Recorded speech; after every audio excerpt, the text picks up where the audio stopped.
première, c'est la première. Hein. Voici la buongiorno. Buongiorno. Aujourd'hui, on est chez Capital 8, à la Trattoria, un restaurant italien qu'on vient tout juste d'ouvrir. Merci d'être là, ça fait trop plaisir. Merci à toi de m'accueillir. Et on va réaliser ensemble une burrata, mais avec des légumes différents, des légumes automne-hiver. C'est parti. Nos métiers sont quand même assez proches sur la rigueur et surtout la constance. Et je le vois dans tous les métiers ou les sports des hauts niveaux, il n'y a que ça qui prime. La constance est trop important, que ça soit à l'entraînement ou dans l'assiette. Parce que du coup, si tu fais un régime une journée, il n'y a aucun effort. C'est ça.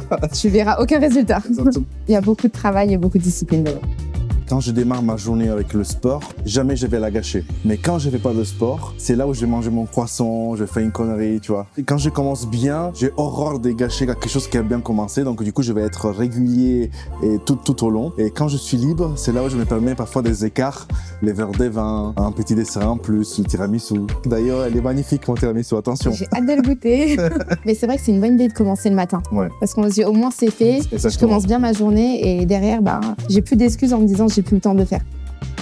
Ici, aujourd'hui, on a des carottes coupées en julienne qu'on va assaisonner d'abord avec du vinaigre balsamique blanc. En fait, ça, c'est une petite astuce. Si tu assaisonnes toujours tes salades ou tes ingrédients d'abord au vinaigre, tu utiliseras automatiquement moins d'huile d'olive et moins de fleurs de sel. Ta digestion va se faire beaucoup plus rapidement.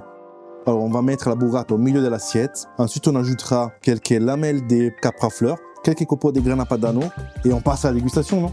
On y Allez. va?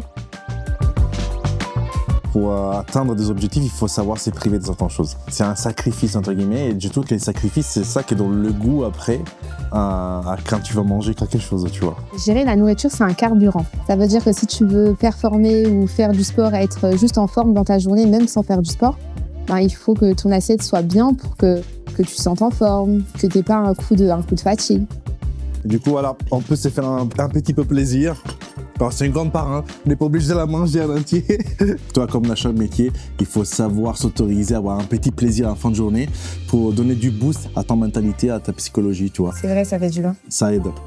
C'est ça pour moi les meilleurs carburants. On dit comme ça, carburant. Non, c'est Carburant, ça. Carburant, oui, voilà, avec c'est mon vrai. accent. Voilà, Chine. Voici là, merci beaucoup. Hein. C'était un plaisir aujourd'hui. Merde pour ta compétition. Je suis avec toi. À presto.